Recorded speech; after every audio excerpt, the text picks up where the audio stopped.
Welcome to the Nativot Shalom Shir. This week's Parsha is Vayishlach, and we learn, as we do in every portion of the Torah, many important messages. The important message we learn from one of the important messages we learn from this Parsha is how the only way to really prevent misfortune happening to you, prevent the Yetzer Horah, the negative force from grabbing hold of you and causing you problems, is achdut, not to be alone. We should never leave another Jew alone. And the Parsha talks about when Yaakov is leaving Lavan to go and meet his brother Esau. And he thought that maybe Esau was going to be friendly to him, but he sees that he's coming to him with a whole army of people. So he divided his camp into two. And then he says that night, he went over across the river, left the families on one side, and then it says, Vayivasar Yaakov levado. Yaakov was left alone. Vayavak ish imo. And somebody wrestled with him ad alos hashachar until the morning. And we know that this wasn't really a person, but this was the angel, the Sar of Esau, the Yetzer Horah, the epitome of the Yetzer Horah, who was wrestling with him. And then it says, Vayar, and he saw that he lo yuchal lo viga b'kaf yirecho. He saw that he couldn't overcome him, so he gave them a little twist in the hollow of his hollow of his thigh, as he wrestled with him.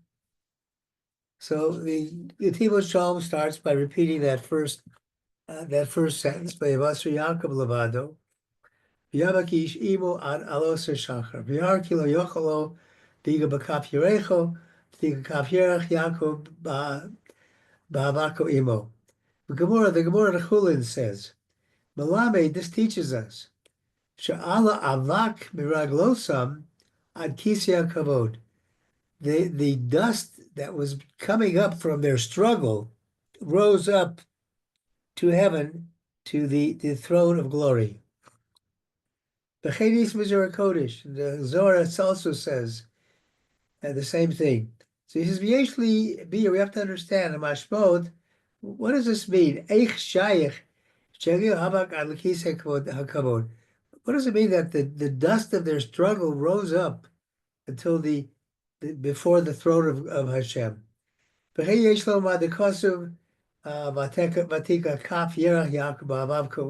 is teaching us that he injured him in the thigh as he was fighting with him?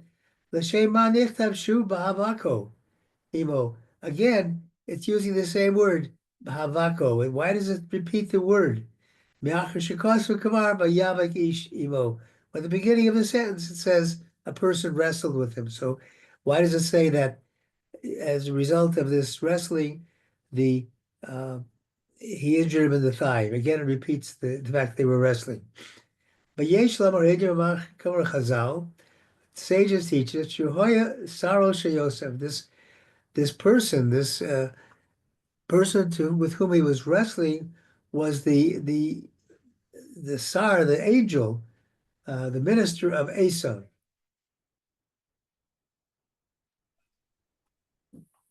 The minister of Esau, who was fighting with Yaakov for the purpose of removing him, getting him to fall from the level of purity, of Kedusha that he was at. As long as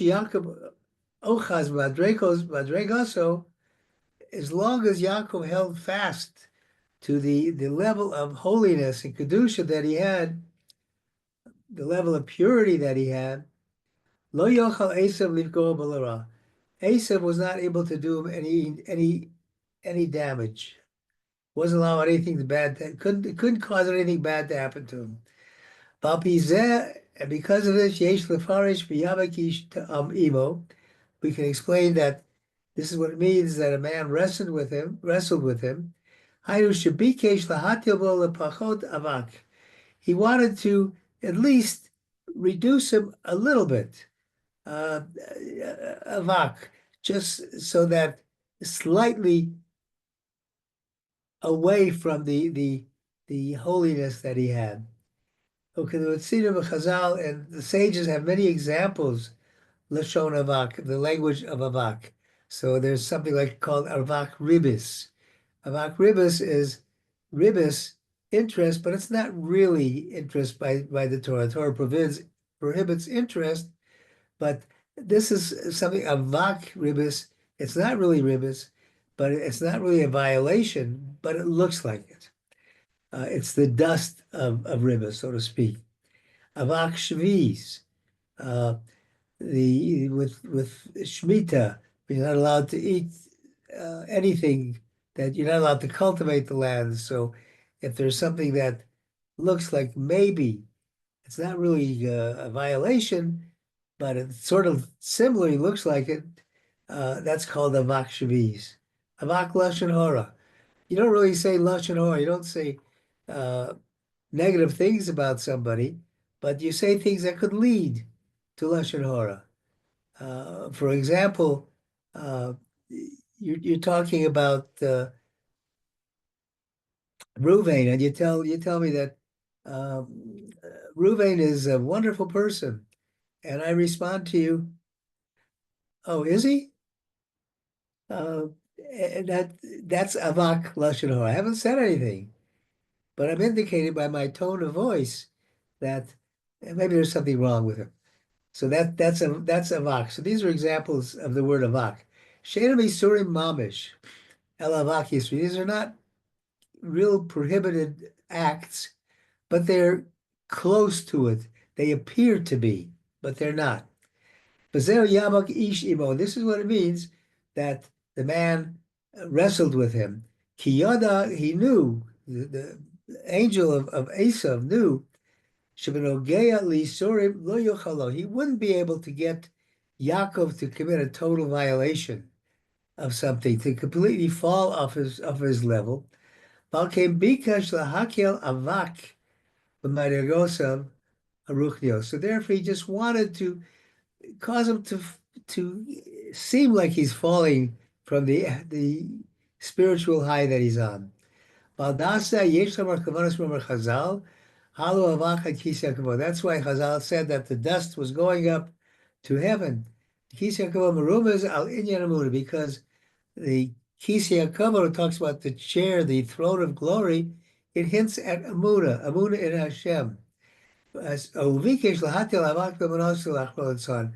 what the Malach wanted to do is to cause him to slip a little bit from his Amunah in Hashem. Lazaza Yesod HaBehiro Shelo Be'emunah. He wanted to interfere with the level that Yaakov was at, a level of complete clarity of trust and belief in God. He wanted to kind of put a little dent in that.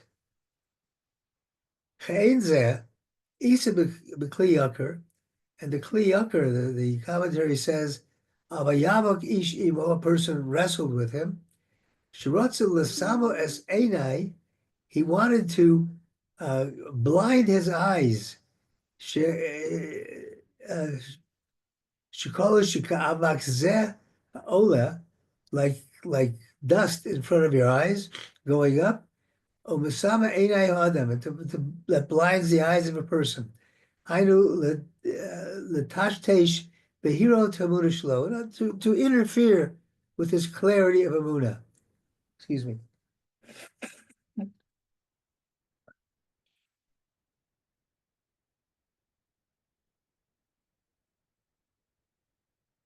Remember ad alos hashachar, ad velo ad bichlal.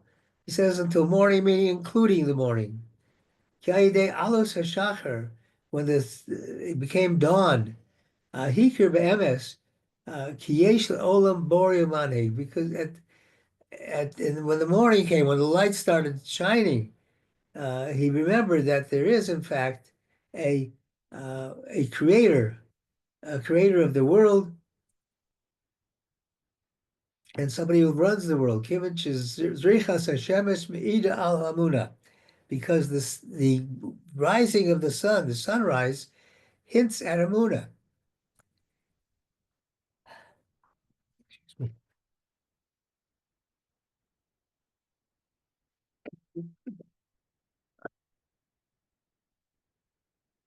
Shemar al ki call ki yesh bore kolom, because the sun, when the sun comes up in the morning, you have Hamuna. You recognize we have a God who keeps things going the same way. Let's nature take its course, puts nature into the universe. Kamosha Mitzvah Avram, which as we find with Avram Avinu, Shehikir Esboro, Aile Shisbona B'Shemesh V'Tzva Hashemaim.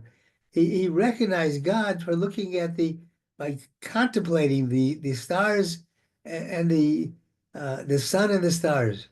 Korah Kosev, as it says in Yeshayahu, Su'u Morom Einechem, lift up your eyes on high, V'ro B'Bora Eilen. Look and see who created all these things. Through that, you recognize the reality of God. Maybe B'Shem Balakeda, Sha'al Ze Omru, Balakeda says, Ilmale Galgo Hamoach Hayanishma Kolo Shel Romi. If you listen to your mind can get confused and hear the voice of Rome. What does that mean? Shekolo Shel Romi.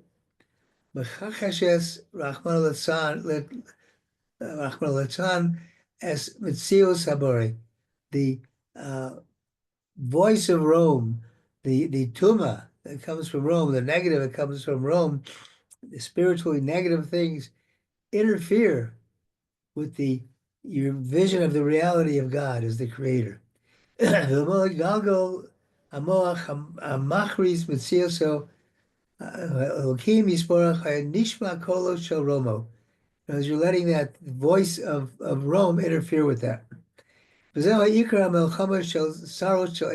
was the main purpose of the war that this minister of Esau, this angel of Esau, was doing on Yaakov, Lalos Avak al Lukis Yaakavod, to just take away a little bit, to blind them with the dust that's going all the way up to the throne of glory.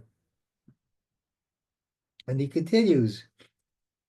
The pasuk says, "Vayar the malach saw ki lo yochel lo ligoch lo yochel lo vayigam akavir." So he couldn't overpower him, so he injured him in his thigh, his inner thigh.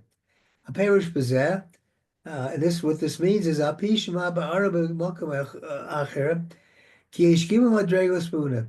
We explained in other places there are three levels of amuna, of faith in God.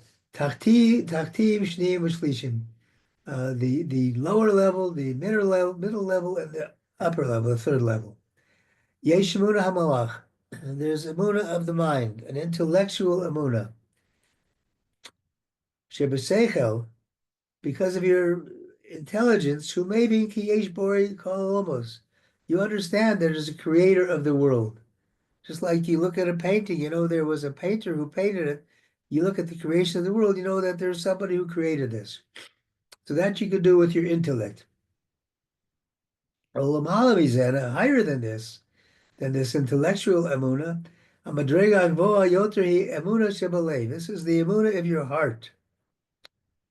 Shigamba regshe halev, and the feelings of your heart. Margish mitzios habori is parishmo. You feel God's presence, not just an intellectual thing, but you feel it physically. You can understand that you feel it in your heart, emotionally. Quote used to be Soda Avoda, says B'Shem Rav Rabbi Tzadik Reb Leib Mudakar Talmid Amagi Mezrishos. He said this name of this person who's a Talmid of this Bezrit Shemagi, Shemunas Hamoach, Rechoka, Emunas Halev, Kirchok Shemayim Oretz. The Emunah, the intellectual Emunah, is so distant from the Emunah of the heart, the emotional Emunah, as is the distance between heaven and earth. V'yesh od madregos shlish is a third level of Emunah. Emunah ha'ivarim, the Emunah of your very limbs, your fingertips. Shaf ha'ivarim chadorim be'emunah ki yesh borikom. Your very organs of your body, your fingertips, every part of you feel that there's a creator of this world. Shigami yesh la'adam behiro ta'emunah. Even if you have clarity of Emunah, clarity of your belief in God, your faith in God, B'kol mokmi is talking kasher nofel alav kelem oshar mini pachtim hareun divha mipneim. Nonetheless, with just a regular level of Emunah, when a dog or a wild animal comes at you, you still have trepidation. You fear it.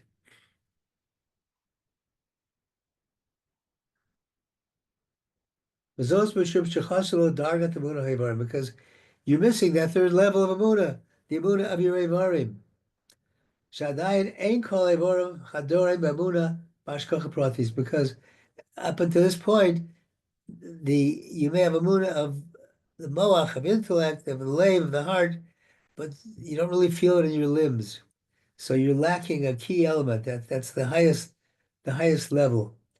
I remember a story of I forget who it was. I think it was a Tana in the Tana or Amora in the Gemara, who was approached by a lion. It looked like the lion was going to to devour him, and he tore open the Rebbe tore open his shirt, and he said, "Do you know who I am? I'm a son of Avraham Avinu, son of Yitzchak, son of Yaakov." The lion stopped and ran away from him. Yet that's Emunah be'evarim. Emunah be'evarim. Shleimus Emunah, the perfection of Emunah is he kasher Emunah mekafes es kol moso.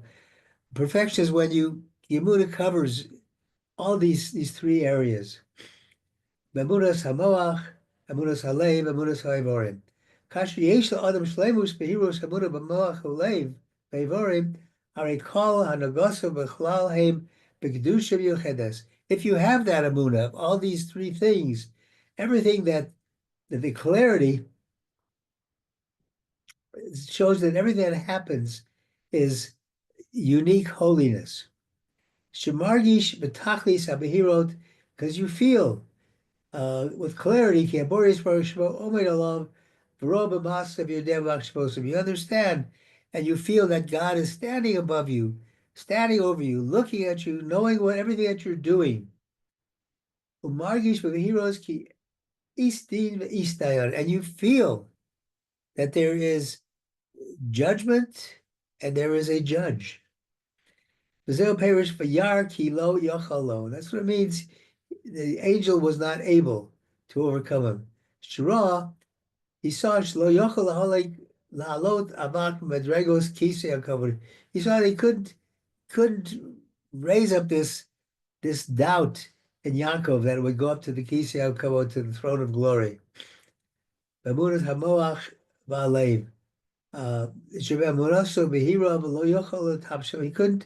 couldn't interfere with the emunah that Yaakov had in his head and his heart. Therefore, he tried to do something physical to one of his Evorim. Dor Hatavos Hashayach La'averim. He tried to do something to the seat of desire. Our bodily parts have different desires so he wanted to infect, at least cause a problem with that, to make the desires that one has for bad not strong enough to keep you from doing it. This is what it means. He wrestled again with him. He wanted to interfere with his emunah that he had with regard to the desires that he had.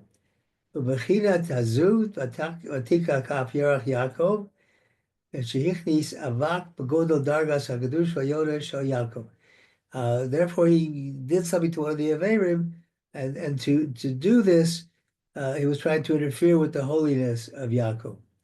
Yesh Lomer, it's also said, "B'zeh v'yar ki lo yachol lo, shebinyane isur edi yachol lo." He couldn't do anything with Yaakov Avinu in terms of getting him to commit an isur, something that was prohibited. So he wanted to do something on one of his bodily parts that reference to those things that are permitted to us, which is not really an isser, but uh, Omer,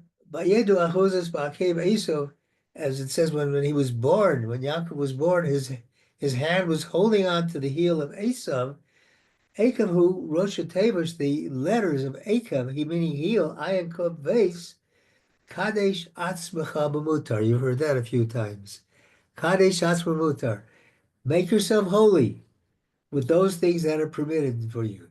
Now, if you eat something and you don't raise it up to a level of serving God, have you committed an Avera? No. But have you made that food or whatever you're doing kadosh, holy? No. So that's what he wanted to do, like the avak, a dint of something that is usher, but it's not really usher. So that's what he wanted to interfere with, was Yaakov's Avinu to take those things permitted to him and make them holy. The Torah Masaperes, and the Torah teaches us, Shekol Zehoy Ba'es Vayivasar Yaakov Lavado. And this was all occurred at the time that Yaakov was left alone. What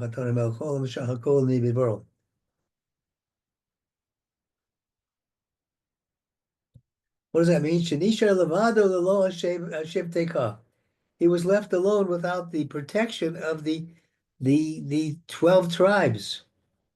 Lamdenu, to teach us, the call od Yaakov yachad im Hashem teka lo yecholim kocha sitron lo. I mean, as long as Yaakov was connected to the 12 tribes, to his 12 children, 12 sons, the power of the Sitra Achar, the Satan, the negative power, would have no power over him.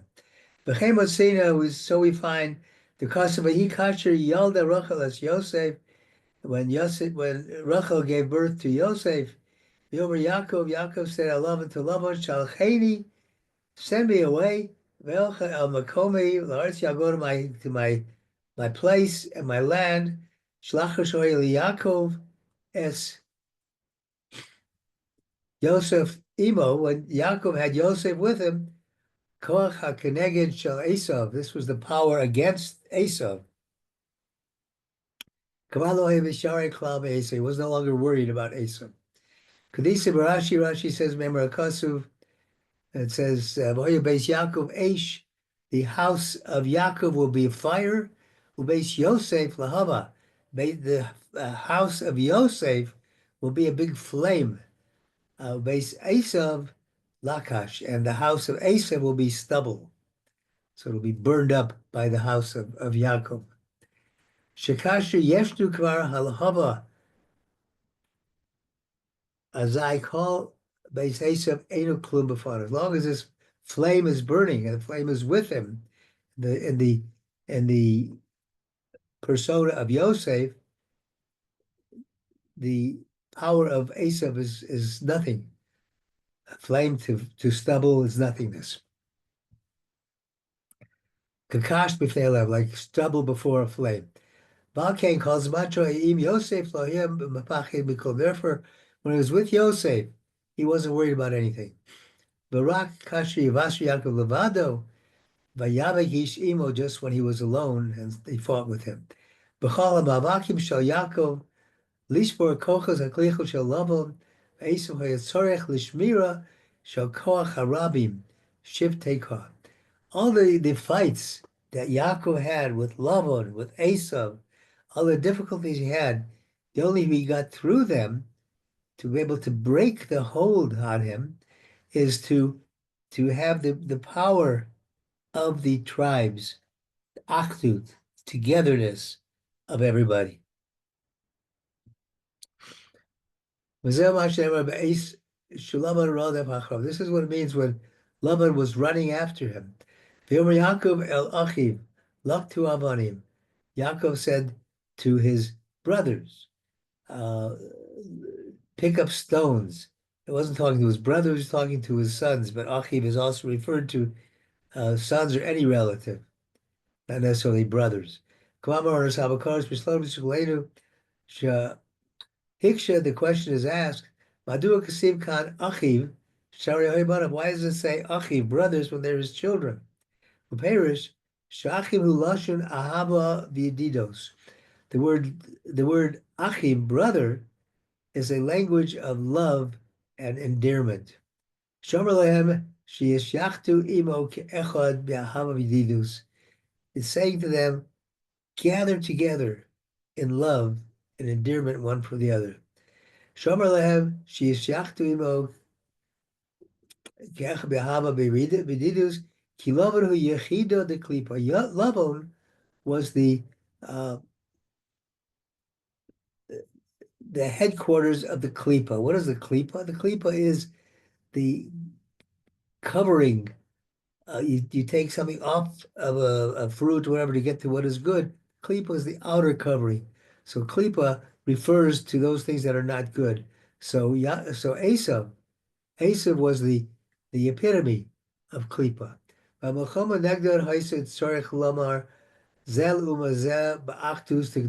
this, they were fighting about the unity, the holiness that comes from unity.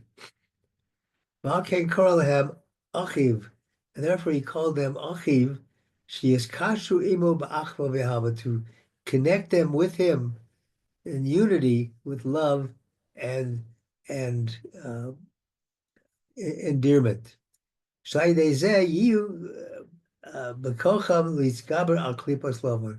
That unity enables you to overcome the klipa, the outer covering of Lavan, the bad things of Lavan. We find this also with Yosef. At the time he was tempted to sin with the wife of Potiphar, there appeared in front of him a picture of the face of his father. Shirash Edu Boded Lenafsho, Kiyakov Nimtsu Imo, Makusher Imo Kiyachar. He recognized he wasn't alone, that Yaakov was with him together as one. I'm sorry, that Yitzchak was together with, Yaakov. Yaakov was together with Yosef as one. And through that realization of the unity, he was able to overcome this test with the wife of Potiphar. It says about tzaddikim, righteous people, they're people that dwell alone. Even a person is alone. If he's found alone, nobody's with him. Nonetheless, if he's connected to somebody else, Yishkan, he's dwelling with somebody else, he's dwelling with another group of people. It's as if they're all dwelling with him. And the lesson from all of this,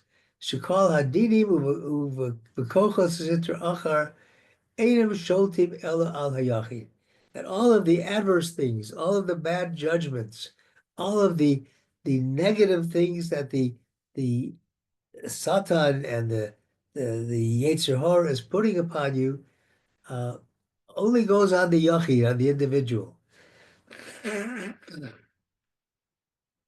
Ach kasher Yehudi makusher l'tzibur, lachruso shel yirei Hashem. If a Jew connects himself, is connected to the congregation and to his friends, friends who fear God, ein alav shlitas hadinim v'koach sitro. There is no adverse judgment that's going to come against them, or the power of the sitrachar, of the negative forces in the world.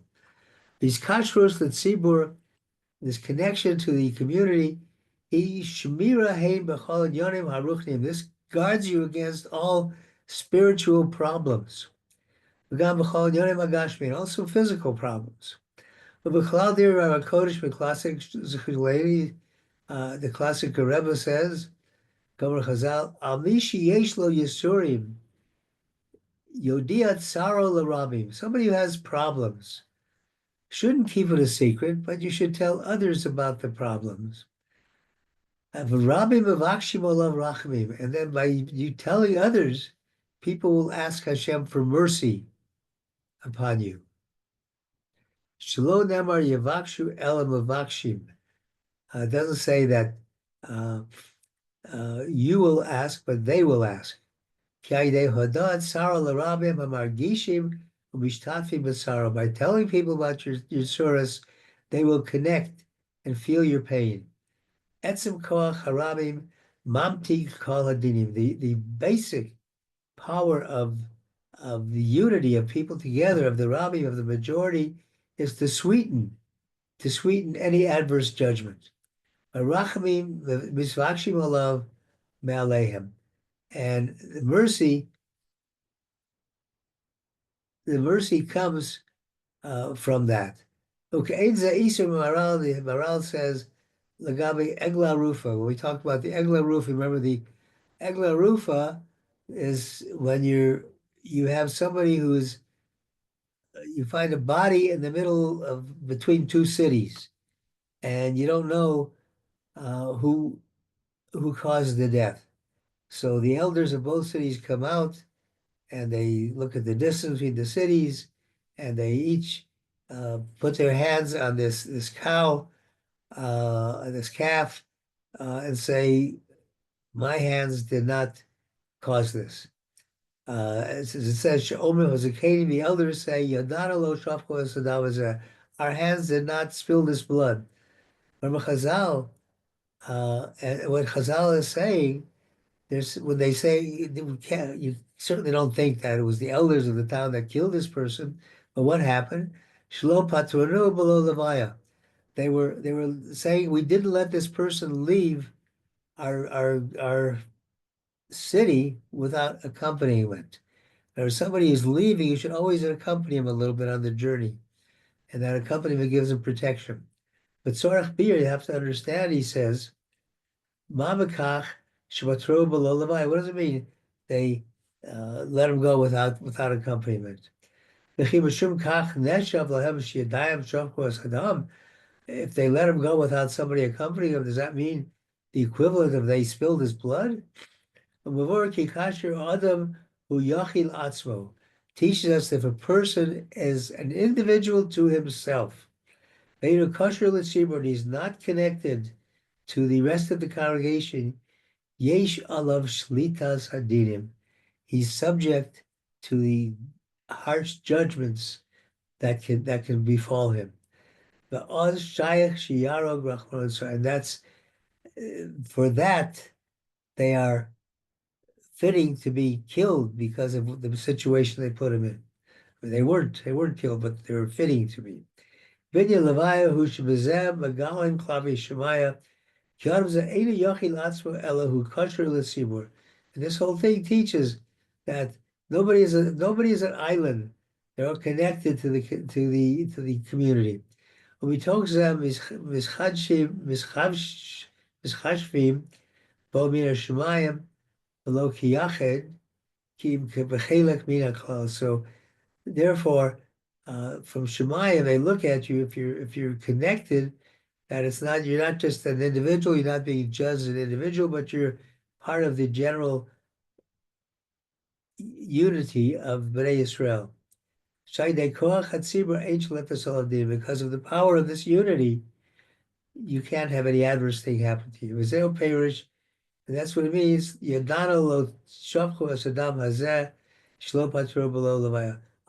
what it means. Our hands did not shed this blood by letting him go without accompaniment. We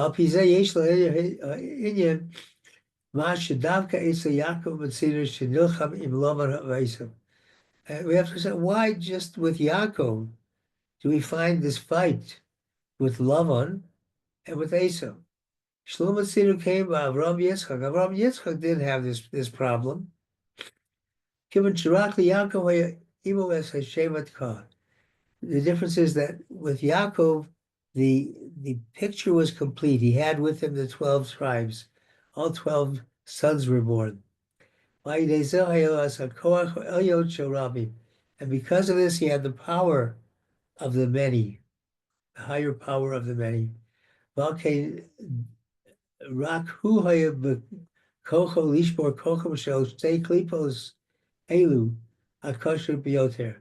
And therefore he was able to break the klipa uh, of these difficult times. The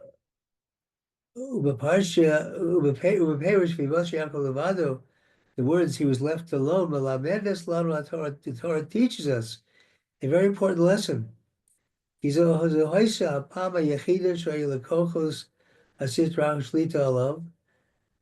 this was the first time that the power of evil had any power over him, because he was left alone.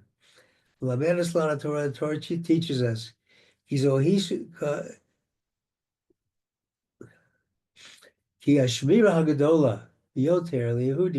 the greatest protection to a Jew, who koach hasibur, is the power of unity. Shemakusher lechavaraso, you connect to your group. V'chlal im Yehudim hamakushrim k'achad, and because Jews that are connected together, shaz ein sholtim alav shum dinim v'kochos asitra achar, there is no adverse judgment that can hold on to you, or power of the negativity of the sitra achar, of the satan, the gashmis v'ruchnios, neither in material things or in spiritual things. So the concept of achdut is so important. We learn it from this story with Yaakov and the Malach of Esau. The unity, one Jew to another, will protect you from these harsh things. I just want to end with another interesting Torah on this whole thing about Yetzer Horah. It says that a few sentences later, it says, after describing what happened, it says, Al lo yachlu b'nei Yisrael asgid hanasha. Therefore, because of this injury to his thigh, the Jewish people are not allowed to eat the sciatic nerve. So when you eat uh, a what's it called, the rear part of a cow, I don't know, I forget what it's called. When you eat that part, you can't eat the sciatic nerve, uh, except in Israel, where they have a way of excising it, but everywhere else you cannot eat it. So the question is raised: what in the world does that have to do with being left alone and this whole thing that you can't eat the sciatic nerve? Uh, it seems strange. So I saw a Meforish, and I've honestly forgotten who said it, but who said that it's so important to not let somebody be alone, that if we do that, we have to realize that we're going to have taken from us something that we also really enjoy, a delicacy that we enjoy. We should not enjoy the delicacy if we're letting people be alone. So that's the message. Don't let a Jew be alone. Achdu, together, as the signs say all over Israel. Achdu lenatseach, together, unity, we will win. Thank you for listening. I'm going to turn the recording off, and we can then have any comments.